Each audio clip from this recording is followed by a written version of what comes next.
कभी सोचा है कि हजारों साल पुराना ज्ञान आज की एक बहुत बड़ी मानसिक चुनौती मतलब ओवर थिंकिंग से निपटने में हमारी मदद कैसे कर सकता है? आज हम इसी बारे में बात करेंगे और भगवद गीता के सिद्धांतों को आदत बनाने के मॉडर्न साइंस के साथ जोड़कर देखेंगे। चलिए एक सवाल से शुरू करते हैं, जिससे शायद हम में से कई लोग जुड़ाव महसूस करेंगे। क्या कभी ऐसा लगता है कि अपना मन एक शांत जगह होने के बजाय एक लड़ाई का मैदान बन गया है, जहां हर वक्त संघर्ष चलता रहता है? आज की भाग-दौड़ भरी दुनिया में बहुत ज्यादा सोचना या ओवरथिंकिंग एक आम बात हो गई है।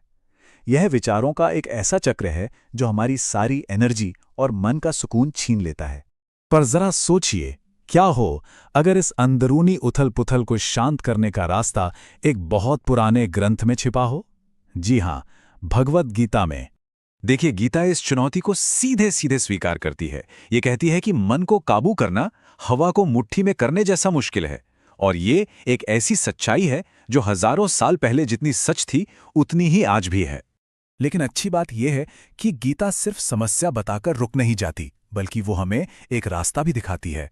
चलिए इसकी 3 सबसे ताकतवर शिक्षाओं को समझते हैं जो हमारे मन को शांत करने में मदद कर सकती हैं। पहला सिद्धांत है कर्म योग।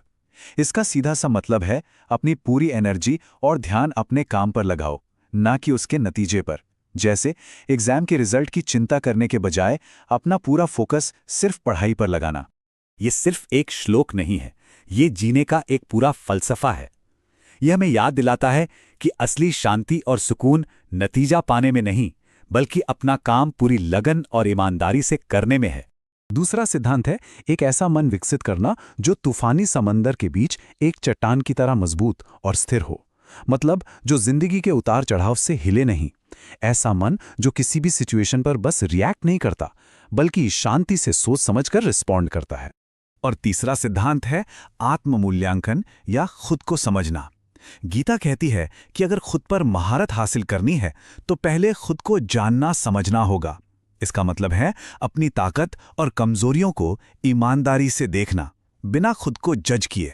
और ये सब सिर्फ किताबी बातें नहीं हैं। आत्मसंयम और सही काम करने के यही सिद्धांत आज भारत के कुछ सबसे बड़े कॉरपोरेशंस जैसे टाटा ग्रुप और इन्फोसिस में लीडरशिप की बुनियाद माने जाते हैं। तो अब सवाल ये उठता है कि हम इस गहरे ज्ञान को सिर्फ एक अच्छा विचार समझकर भूल ना जाएं, बल्कि इसे अपनी रोजमर्रा की जिंदगी का हिस्सा कैसे बनाएं। असल में यही तो सबसे जरूरी सवाल है ना, कि हम जो जानते हैं और जो हम असल में करते हैं, उस बीच की दूरी को कैसे खत्म करें। इसका जवाब हमें मिलता है मॉडर्न बिहेवियरल साइंस से, खासकर आदतें बनाने के एक बहुत ही सरल लेकिन पावरफुल मॉडल से। इसे कहते हैं आदत चक्र या हैबिट लूप। देखिए, कोई भी आदत चाहे अच्छी हो या बुरी, इसी 3 स्टेप वाले साइकिल पर चलती है। पहला है रिमाइंडर, यानी कोई इशारा। दूसरा है रूटीन, यानी वो काम जो हम करते हैं। और तीसरा है रिवॉर्ड, यानी इनाम। सोचिए, फोन पर एक नोटिफिकेशन आता है, ये हुआ रिमाइंडर। हम ऐप खोलते हैं, ये हुआ रूटीन, और हमें कुछ मजेदार देखने को मिलता है, ये हुआ रिवॉर्ड। बस यही है आदत का चक्र। तो यहीं पर असली बात समझ में आती है। हम गीता से मिले गहरे क्यों को, यानी मन को शांत क्यों करना है, आदत विज्ञान के प्रैक्टिकल कैसे के साथ जोड़ सकते हैं। यहाँ एक बहुत अच्छा उदाहरण है कि ये असल में कैसे काम करता है। आत्म मूल्यांकन जैसा एक बड़ा सिद्धांत एक छोटी सी आदत बन सकता है। जैसे ही आप दिन भर का काम खत्म करके अपना लैपटॉप बंद करते हैं, ये हुआ रिमाइंडर। आप बस अपनी डायरी में उस दिन की एक अच्छी बात और एक चुनौती के बारे में लिखते हैं, ये हुआ रूटीन। और इसके बदले में आपको मिलती है मन में स्पष्टता और सुकून की भावना, ये हुआ रिवॉर्ड। जैसा कि आदतें बनाने के एक्सपर्ट जेम्स क्लियर कहते हैं, हम अक्सर रोज लिए जाने वाले छोटे छोटे फैसलों की ताकत को कम आंकते हैं। लेकिन गीता हमें यही तो सिखाती है कि यही छोटे छोटे कर्म जब लगातार किए जाते हैं तो समय के साथ एक बहुत बड़ा बदलाव लाते हैं। तो आखिर में सवाल ये नहीं है कि रातों रात कैसे बदलें, बल्कि सवाल ये है कि आज अभी से वो कौन सी एक छोटी सी सोची समझी आदत होगी जिस पर ध्यान दिया जा सकता है।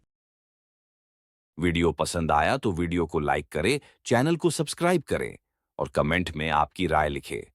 क्योंकि दोस्तों, जहां है क्लैरिटी वहीं है रास्ता नया।